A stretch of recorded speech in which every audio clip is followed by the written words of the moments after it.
should be allowed to experience pleasure the best way their body can take. There's this pressure to be in a relationship. We do not have to experience pleasure the same way.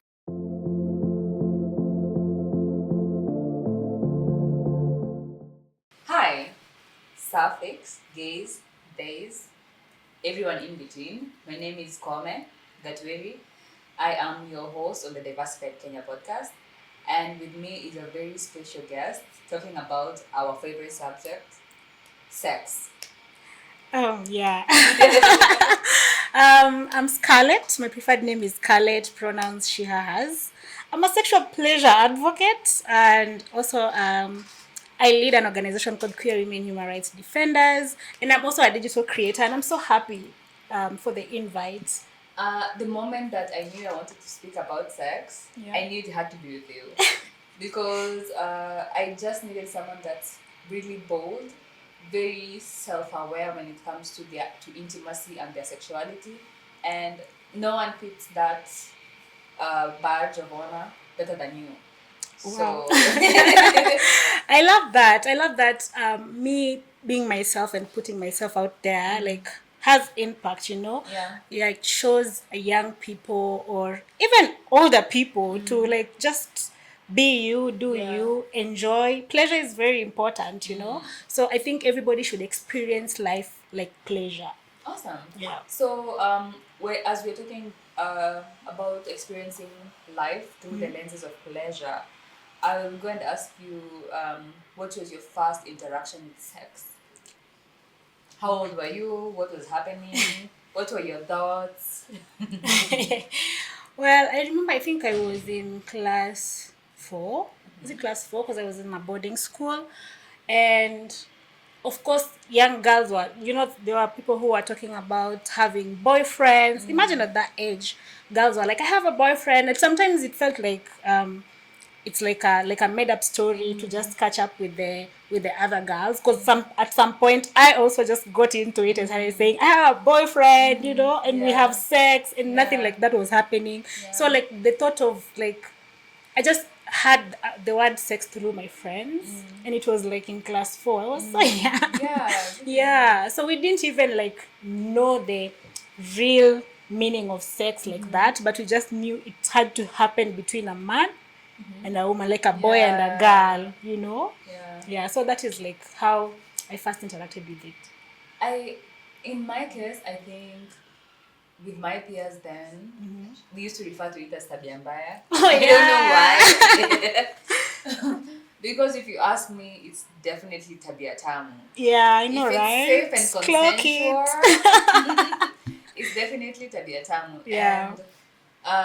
And then there was like these hints of playing chamama, yeah.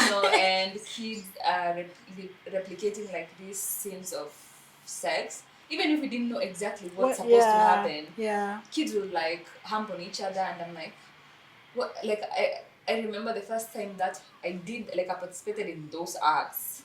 Okay. I was too young. You were but just I was curious. 5, I think. Yeah, and curious. I was like, I just remember lying there and thinking, what should be happening? Like, am I supposed to do something? And because I am, and for me, it was not with a boy, it was with a girl. Yeah. Oh, okay. And that is something that happened so randomly, because I was like, is something supposed to happen? And then I was like, where did she know this? All I knew in my young mind then was that I just needed to see through it and let it happen. Yeah. Even if I didn't know, there was no sensation, nothing. It was just like a very innocent on my part. Did. Yeah. So I just took it. And thinking about it, I would think like I would appreciate if like an adult in my life took precedent of that, because I was really confused because what's happening. Yeah. Yeah. So yeah. I think my next question would be, what is in the queer context, hula-hoos, lesbians, do you think we are having as much sex as people think we are? Because even the anti-rights people are usually saying, oh, you are, sexually immoral people. Yeah. You're doing things you shouldn't be doing. And the moment you think about queerness and lesbians, you think a category on Pornhub, every style must be deadly and happening, you know? Yeah. Yeah. So yeah, I think that is a myth.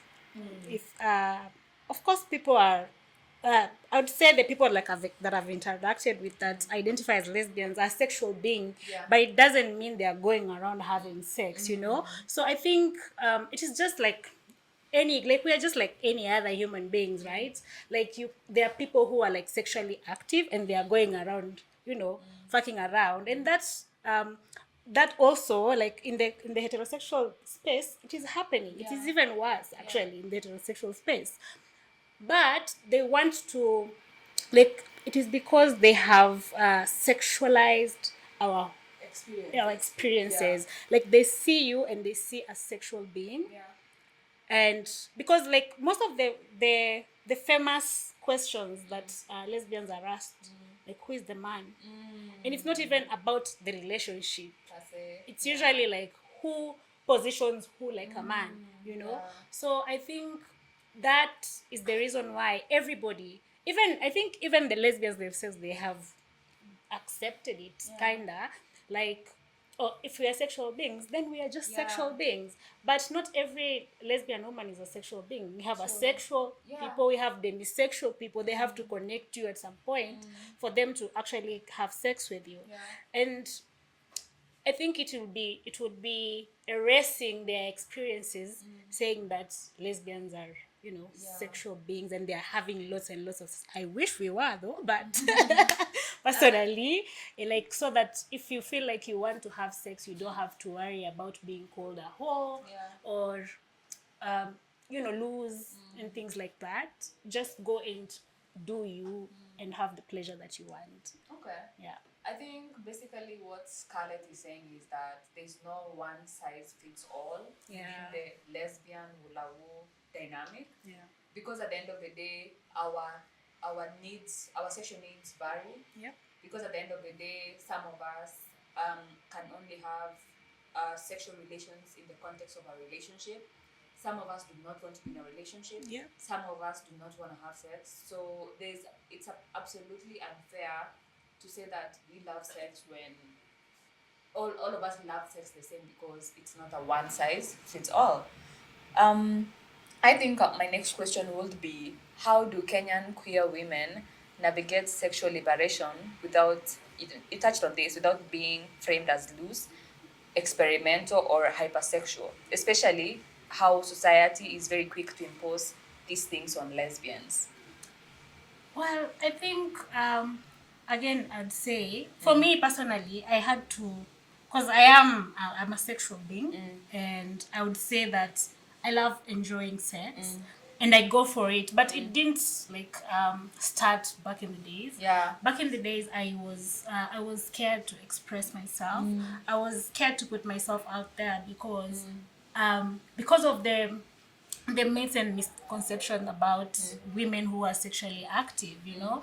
They just assume that if you're sexually active, it means you're sleeping around with different people. Yeah. You know, it could be I am very sexually active and I'm sleeping with one person. And also, if you want to sleep around also with different people, as long as you're being safe and it's consensual, I don't think it should be termed as being loose, because at the end of the day, we are telling women to experience pleasure the best way they know. And if for them they get pleasure from different people or different energies, like it can be anything, you know. It should be people should be allowed to experience pleasure the best way their body can take. Awesome. Yeah. I think that's really profound, because I tend to think that there is absolutely no way for a woman to not be phrased as loose. Because if someone wants to call you names, even if you're wrapped in a buibui, even if you're in a convent, if they want to insult you, they will insult you. Yeah. So I feel like this question begs a person to go back inward and kind of like reevaluate what kind of a human being they are and what kind of needs they have. Because at the end of the day, if your sexual needs are not fulfilled because you're afraid to be called loose, You're denying yourself you're pleasure. denying yourself pleasure because on the account of purity culture, right? Yeah. And a lot of myself included, there were times when I couldn't even ask for sex. Okay. You see? Yeah. And that stems from a place of wanting to be seen as pure, wanting to be seen as not like a sexual being. Yeah. Yeah? A lot of us wouldn't even let someone know that we have not reached climax because of the same thing. We want to fake orgasms. Yeah. Because, I'm a good little slut, so I need to have come by the time, you're done. Yeah. Right? And a lot of So I was telling you that in most times in relationships, people are obligated to. People think that they're obligated to, you know, giving their partner sex, and you find that sometimes the other person who is not like maybe feeling it in that moment is just pretending. Yeah. Because you're my person, and I love you and you want it. Yeah. So let me just pretend until you're done. And mostly actually it happens in, I expect it mostly because from the stories of queer women, it's like very rare. Yeah. I expect it to be like more in the heterosexual relationship, whereby women, it's a patriarchal thing, yeah, where that when a man marries you, like they own you and your body. And I remember we also had the argument where they were saying, oh, the cultures say if I bring cows, that means you cannot say no to me. And we are living in a we are in 21st century, right? Yeah. Things have changed. We have realized that this is abuse, and the patriarchal system that were put in, like they were instilled in us, so that like patriarchy can thrive, you know. So I feel like right now feminists are coming out and speaking about sexual pleasure and talking about how to pleasure yourself. We can even have random conversations as like, I think today we've had conversation before we started about like rose toys, these conversations were not there back in the days, so I feel like we are going somewhere. We really are. We are, and we are embracing ourselves as women, and we are like experiencing pleasure. I hope that we are doing it safely though, because that's the most important thing. I like how you touched on the rose, the toy that is, because a lot of times we are stuck that the only place we can get sex is from a human being. Oh yeah. But and then in that way, then we close ourselves up for other ways that we can receive pleasure, because at the end of the day, not like you mentioned, like not your partner won't be turned on all the time, or your turned on clocks won't always be aligned. So I feel like we need to make it safe for like for partners to be able to like wanajita chemba kamkutano kidogo, wanajipigia makofi, because at the end of the day, your pleasure comes first. Your satisfaction comes first. And it doesn't always have to come from your partner. And the people that think using a toy is cheating, jiteni kamkutano pia. I think we need to talk more about toys now. Yeah, toys need more airtime. Yeah, because I've been single for a while, and like I've been trying to get myself out there and talking to people. So for me, conversations about sex is very, very important. Necessary.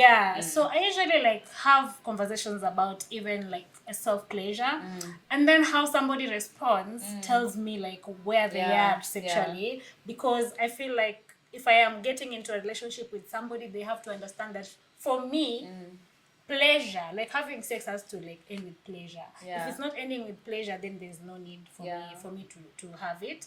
And if we are on the same page, then it's okay. But then if not, we can find a way to have a conversation about it. But it's not something that I would say, I don't mind because I love you. No. I think this next thought process is for our viewers. So I was having this conversation with a friend a while back, and they mentioned how in their relationship they used to have these pacts where if I'm not feeling it, I'll just lay there and you can have your way. Like you just get your pleasure. It's informed, it's consented, and the person is 1,000% present. Like it's not like you're drunk or you're asleep. But if you have this desire in you, like you're hot and stuff, but I'm not, then you just tell me, like, and I will, avail my body because I love you to that extent. And then sometime, okay, definitely on the road somewhere to Damascus, you will see the light. Yeah. You will get involved. Yeah. So I appreciate that better than you pretending like from the get-go you are always, hot and, bothered, which can't always be true. And my question is, true, what do you think about that? Yeah. Is that like a workable meet you in the in between, or is it not? Anyway, our next question would be, how does sapphic desire change when it's not being performed? And what does truly self-directed pleasure look like for queer women in Kenya? Ooh, I think when when you present as a sapphic, men always just think you're doing it for them. Literally, I don't know. I think they don't understand that you can be doing all these things for women. I think it has been embedded in them that whatever we do as women, we are doing it for them, especially if we are trying to show our body or trying to show a little bit of skin. They always assume you're doing it for them. I remember, like, back in 2022, I was in a cab with a friend I had just met, and this cab driver just called out a girl walking by the road because she had a miniskirt. When you have, like, my dress is short, I love it, like, when it's short, but I also don't want to show my good. So it's okay for me to put it down when I feel like I want to put it down. So this man was telling her, why did you wear it? Hey, I was like, what is happening? She did not wear it. Excuse me. Yeah, she did not wear that for you. She was like, no, she wore it to show us. Let us see. I'm like, what? What entitlement? Yeah. Like, if you are a gent and you're listening to this, if you have a button on your shirt that's open, and then it, for whatever reason, I don't think like a woman in the crowd would think, oh, this one is showing us chest hair. Yeah, like that doesn't make Like- sense. Clothes get out of order all the time. Like, it doesn't always have to be like you're doing things for the next person. People do things for themselves. Yeah. Anyway, I would say the way that lesbians desire is not performative would be by us honoring our desire. I think like we kind of like touched on it in the previous segment, because the moment that you stop performing sex, I think you're honoring your sapphic desire. Yeah. The moment that you vocalize your needs, you're honoring your sapphic desire. Yeah. The moment that sex isn't something that happens to the feminine, you're honoring sapphic desire. Yeah, the moment that pleasure stems from you first, it's for you. Like a lot of times people assume sex is for the man. Yeah. Sex is for the masculine. Yeah. The moment that you know sex is not something that happens to you, it's something that you are a part of. Yeah. It's a Hakuna kitu inachukuliwa. Yeah. Like, no one can ever finish your vagina. Like, eishi. Yeah. So the Si moment, like, sabuni yeah, si wanasema. sabuni. So at the end of the day, if you carry your sensuality as something that people come and scoop and take, Yeah. that is such a problematic and view. you've just got me thinking, because at some point in my life I started thinking that people were coming after me because of my body, like until I realized, by the way, you're just a sexual being, you're sensual. Yeah. So it's not bad for people to see to that as levitate well. towards that, Yeah, if I can see it in the mirror, what is Why wrong would with somebody anyone else else seeing seeing it? it? So Yeah. I think it's like something I had to battle with for a while, and to a point, at some point I even I even bashed somebody. I was like, you are not even interested in me. You just wanted my body and all that. And she told me that's not cool. And now I see where this is coming from. And I've really been working on that, actually. Yeah. And I feel like right now it is okay for some, if I want them to, Yeah. like, what's the problem? Yeah, and I feel like that is such a flawed way of thinking. Yeah. That people are having, like, chipping at your body. Yeah. That is, It's like they're taking taking, some part of taking, you with yeah. them. And it's not like that. It's you know? shared. It needs to be It's shared shared. intimacy. Because Yeah. if I consented to it, I Yeah. enjoyed it, Yeah. then it means it was just a two-way thing. Yeah. It's like you gave, you received as Yeah. well. So yeah. And I've heard that so many times, especially in a heterosexual context, Yeah. where women say, "You use me for my body," and I'm like, "Honey, were you there? Were you sober? Didn't you Were you come? tied up? Did you come? Did you ask for more? Did you follow someone home?" Yeah. So then what did they take? Yeah. Anyway, our next question is, what part of our sexual shame as lesbians actually comes from patriarchy, and what does it look like to unlearn these scripts when you're dating or having sex with other women? Whew, okay, I think where heterosexuals are mentioned. I know. Yeah, so I feel like the part where let's talk about touch me nots. I think the touch me not aspect, usually the people who judge touch me nots, I used to be one of them, let me just be honest. I used to be like, if you come to me, if you are a touch me not, please don't, you know, until I came to realize that people have different way of experiencing sex. People have experienced different things, like sexual traumas, and sometimes how their bodies respond, it's not like their fault, like it's just how they feel. The same Yeah. way some people like boobs better than us, Yeah. the same way, you know. So people have the right to experience, as much as I have the right to experience how I enjoy it, the next person also Yeah. has the right to experience how, you know, I don't have to judge them and tell them why you touch me not.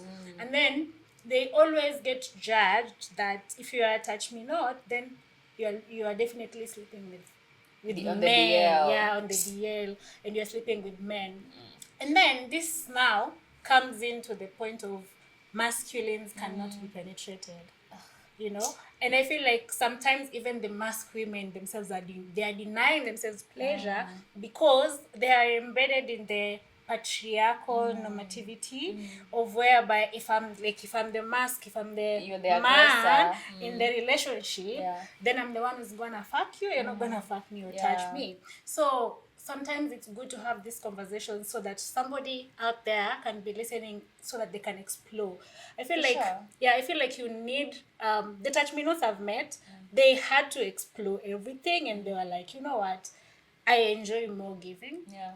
than receiving. Yeah. But you want to like the way you just shared earlier, you want to give, it's okay, but you will not get the same reaction Yeah. that you You would were get, expecting, you yeah. know, you won't get the same reaction as you would get if I'm giving. So I feel like it's just allowing for us to get out of the patriarchal normativity when it comes to sex. I think women should just allow everybody who is around them experience sex how they do, and if it's not working for you, honestly, you can just move to the next person 1,000%, who yeah. will satisfy your needs. And people who are like, you know, we have people who have like their top, and they cannot be bottoms, Yeah. right? And they are bottoms, and also let's not forget the pillow princesses being shamed. 1,000%. Yeah, it's okay to be a pillow princess if that's how you enjoy it. Just find somebody who is a Yeah. top, and yeah. you'll match, and you'll have the best sex of your life. 1,000%. Yeah. So there's like so many of us queer folk in the queer rivers for you to be running around shaming touch me nots and pillow princesses because they won't let you do the things you have in mind. Because at the end of the day, autonomy and consent are king. Yeah, children. Anyway, I think the way that shame can show up in our context is religious wise, because a lot of times the way that our sex happens isn't always like in the confines of our relationship.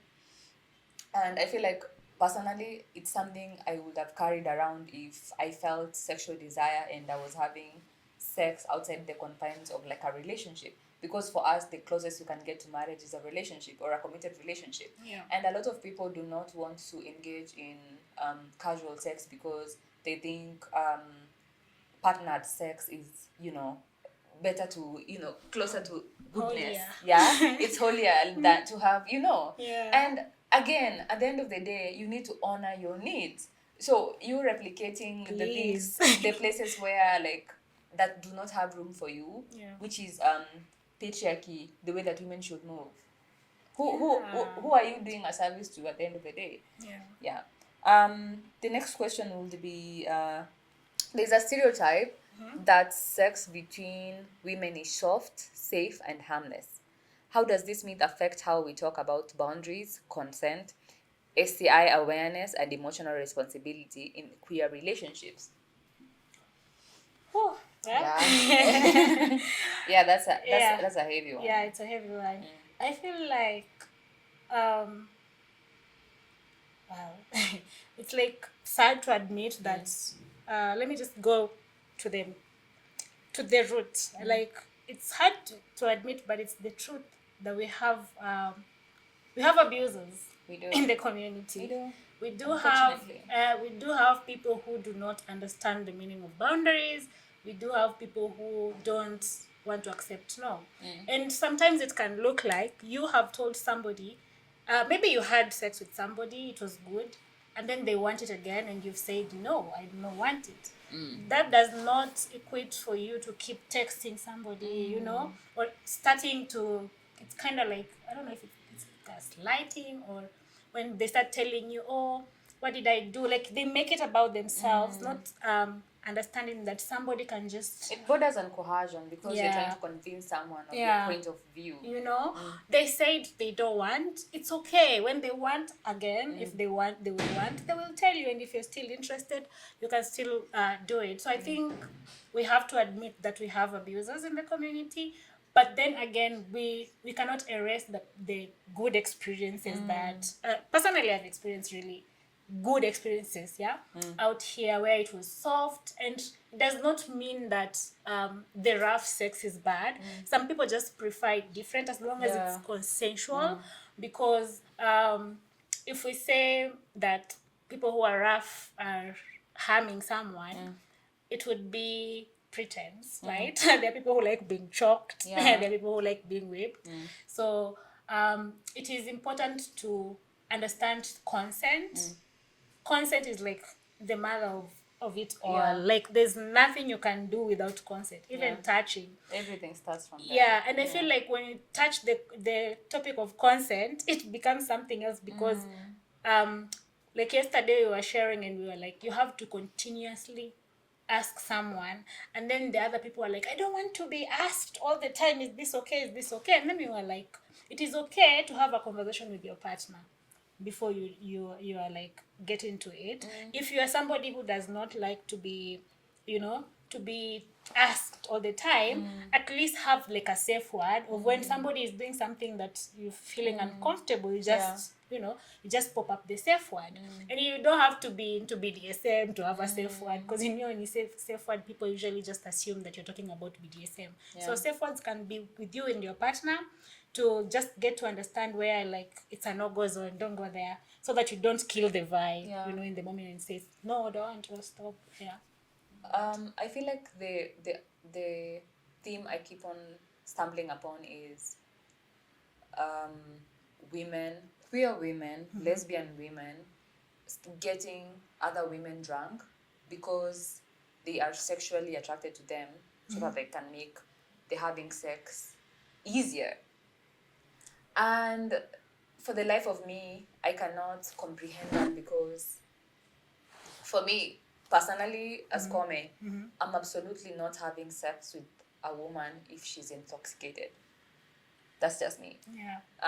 Especially if I don't know you, if we go together and you're drinking, I'm going home. You're getting into a cab, you're going home. I'm getting into another, I'm going home. Everyone is going home on their own. And if you're too drunk to get home, I'll get you home. You sleep on the couch, I sleep in my bed. Or I drop you off at your place, I go home. Like, I don't think it's cool, because a lot of times when you think about consent, and this is such a tricky situation, because a lot of times the people that are getting you drunk are maybe people you could be attracted to, and it's a bit of murky waters, because if it's someone you are technically attracted to, and this person wants you, and they think the way that to streamline the sexual desires they have in them is to get you intoxicated and get you home, into bed, Yeah. you see the way like it taints it. Yeah. Because at the end of the day, why don't you trust as a queer woman that someone can actually like you and make decisions when they are sound of mind to be with you sexually? Yeah. I think pia sisi tunajaribia saa zingine because it's not like that we are not layable, it's you like having like this connotation in your head that in order for me to have sex with a woman, I need to get her drunk and slut her out. Yeah. And that, I think that is heavily flawed. It is. It is heavily is. flawed. Yeah. The other way that we fall short as queer women is when you are in a relationship with someone, it's a monogamous relationship, and you go out of your way to cheat and not even bother to be safe. Yeah, that's really That's really because bad. Now you're compromising your sexual hygiene. Yeah. The person, your clandestine's sexual hygiene, and the other person they're having sex, like you just ni kama umechukua maji ukaiweka, paint. Yeah. Now you cannot drink it. Yeah. Ama umeweka mafuta taa.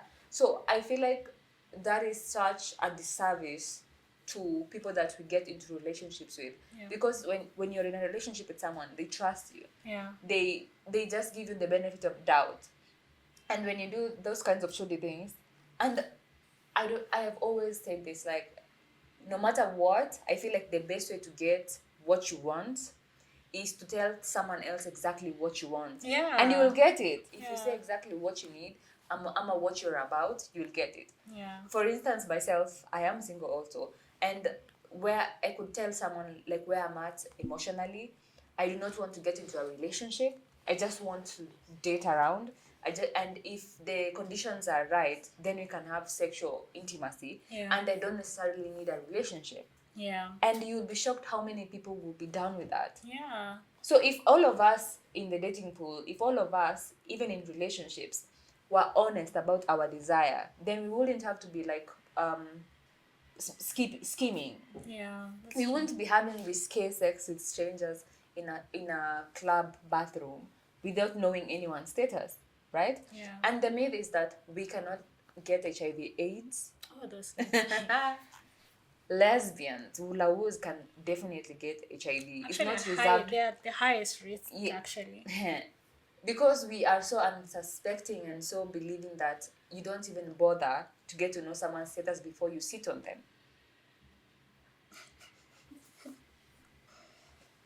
You wanna buy scissors with someone's child without knowing your status. Mmetoka tumbo moja. You believe someone like that? Are they your mother? Anyway, my point is that you cannot have blind faith in someone. If someone tells you, and then also, a lot of us don't make it safe for people to communicate exactly how many sexual partners they are having sex with. Yeah. Because there's like that quiet shame of, you're having sex with 4 people simultaneously? Yeah.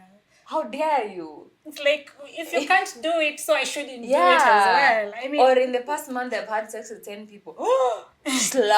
Like, I feel like if we were more receptive to honesty, a lot of us say, I want honesty, I want communication. But when someone communicates with you, not too much. Huyo ni moto wa kuotea mbali, Yeah, so if you made the conditions right for people to talk their truth, I think we'll be a safer community. We'll be much better for it. Yeah, I think for me, I also like people who come to me like straight to my face and tell me, this is what I want, this is this and this and this and this. I feel like if we were more honest with our needs and what we want, it could be safe. And then also just to circle back on the issue of alcohol and substance use, I feel like for me also, I stand with you. I cannot have sexual activities with somebody who is intoxicated. Yeah. Unless you're my partner for a long time and also we are both not too drunk. Yeah. You know? Have a working thing. Yeah, you backdated. Yeah. So I feel like anybody that is too drunk, whether they would say yes when they are sober, like that is not somebody that should even turn you on, to be honest.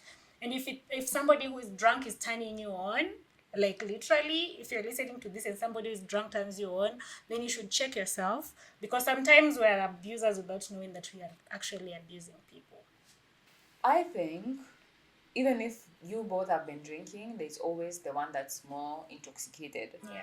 And the lesser intoxicated one, then it's your responsibility to make informed choices when it comes to, is sex happening tonight? And sex doesn't always have to happen if you're drunk. Yeah. My 2 cents. I think the last itty bitty thing I'll talk about is emotional responsibility, especially in queer relationships.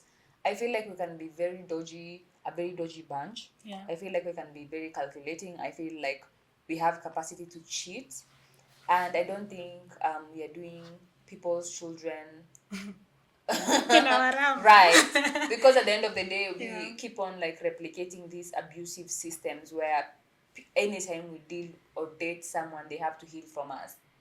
Can you just decide, people?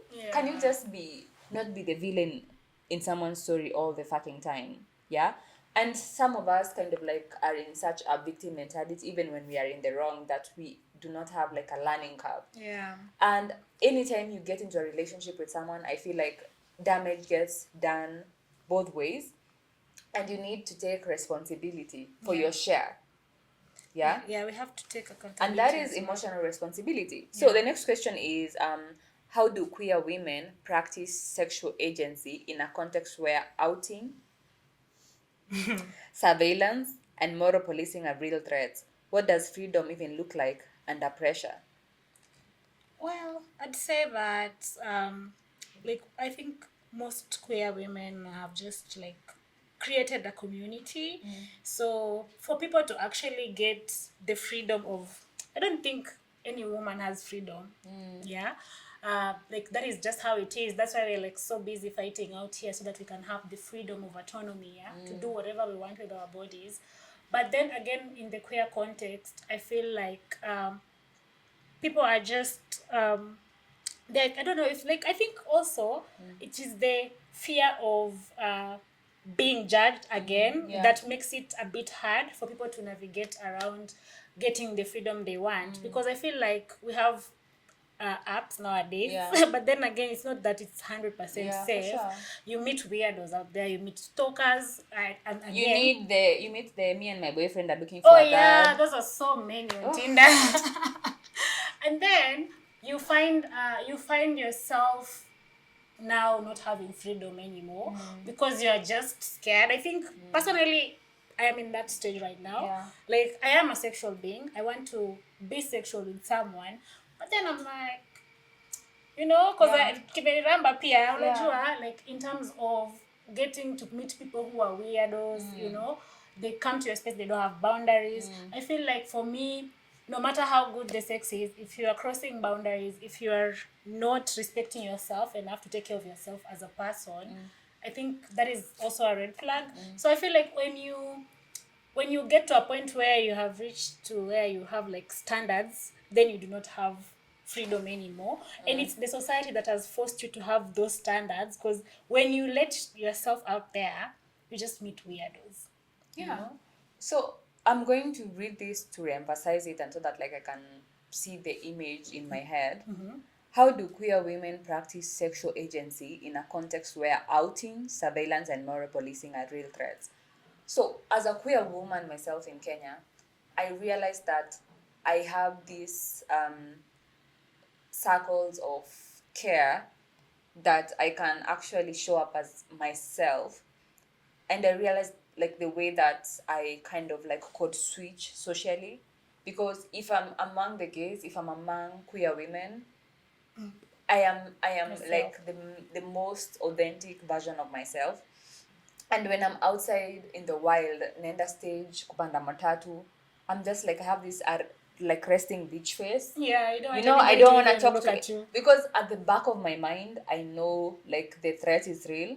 The moment that a man just cut calls and another man picks it up and then a third one gathers, then I know I'm not safe. Yeah. And that is why like I can't always like show up everywhere as my authentic self, because at the end of the day, the way that I present, the way that I look screams queer. Yeah. And I do not want to put myself in a compromising situation where an outsider has views about me.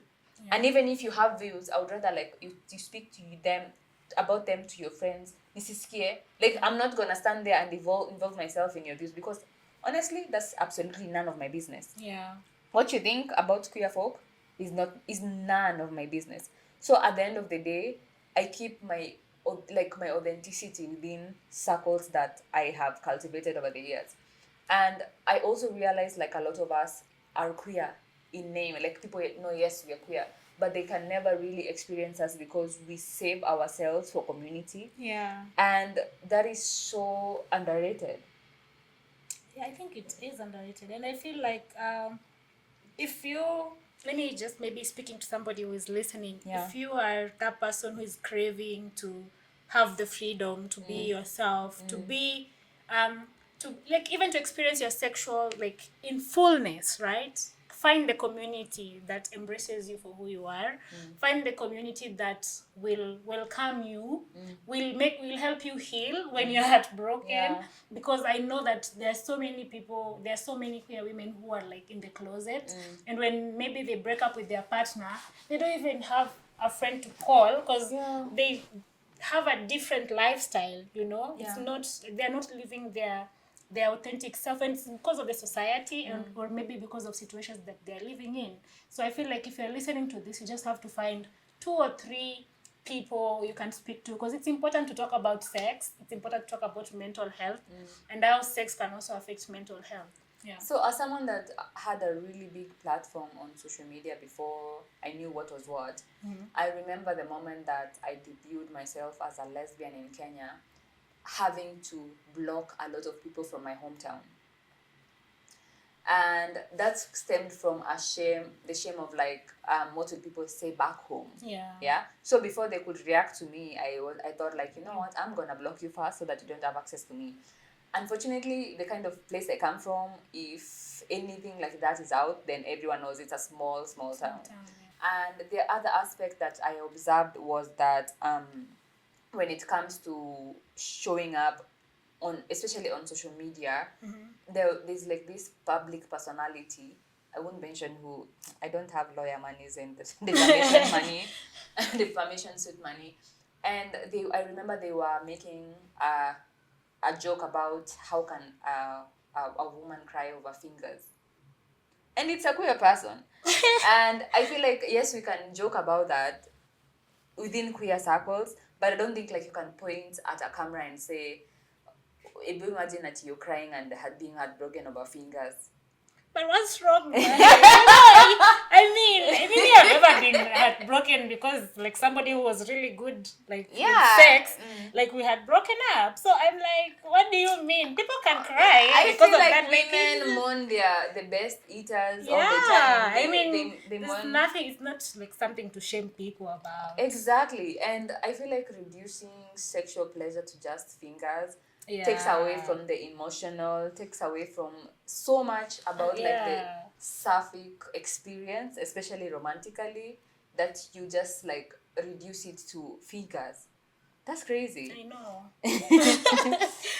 Anyway, the next question would be, why do even queer women feel ashamed of having high body counts? Nimesema body counts. And how does purity culture sneak into lesbian spaces disguised as standards of emotional maturity? Wanasema, mnasema kutolala na watu ni sexual maturity. Like, what? Wow. Emotional maturity. Sorry. Yeah, like I think kama utaki kulala na watu ni sawa, lakini usianze kuambia watu Kenye watafanya. Na pia kama unataka, I mean, kila mtu tu siafanye kenye anataka, it can be as simple as that. Wewe kama unataka kulala na 20 people, mtu asikwambie kitu, explore. Hata kama utawapanga ABCD, wapange, me I don't mind. Kwanza hata anaweza taka kusikiza hizo story, because I feel like we do not have to experience pleasure the same way for it to make sense, as long as it makes sense for you as common, it should just be that. Yeah. Okay. I think the way that purity culture sneaks into queer spaces is there's this pressure to be in a relationship. Yeah. There's this pressure to mostly only have sexual relations with people that you're dating. And I usually see this discourse about Kelani online Oh about how yeah. Yeah, like that any light woman. skin mask is not safe from Kelani. Like And she's always attacked. But that's what she likes. What's wrong with that though? honestly, I feel like as women we are predisposed to settle so much because Yeah. a lot of times maybe you have a type, dead ass, Yeah. that's very valid, but you can't find the qualities in your type that make you want to stay. Yeah. What's wrong with shopping around? Some of us have like more standards than most. Yeah. Maybe your standard is you find somebody on the internet, in social events, and then maybe they have one or two qualities that work for you and you sit with them and you decide this is it. Some of us have like a stricter, criteria. Maybe you're Yeah. like, we have this and you need like it needs to align. Yeah. Right? And all of us can't want the same things. Yeah. And if you think someone is good on paper, you didn't go to bed with them. Maybe Laurie went and decided, you know what, No. yeah, it's not gonna work for me. Yeah. So yeah. The next question will be, many queer women carry trauma. Hey, from family, religion, or past partners. How do we pursue pleasure without feeling like we need to be fully healed first?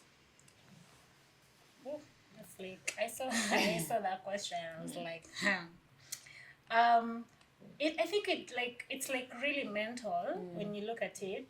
Because for me, actually, I believe that sex is mental. Whether it's like a one night stand, whether if your mind is not there, if your mind is not feeling safe in the moment, it is really really hard for you to experience the pleasure that you want. So I feel like a lot of people who have experienced mostly sexual abuse, they usually carry trauma with them. And like anybody that has experienced having sex with somebody who is traumatized knows, like you have, if they tell you, if they are honest with you, if they have the conversation with you from the word go and tell you, okay, so I experienced this, and sometimes I have PTSD. Yeah.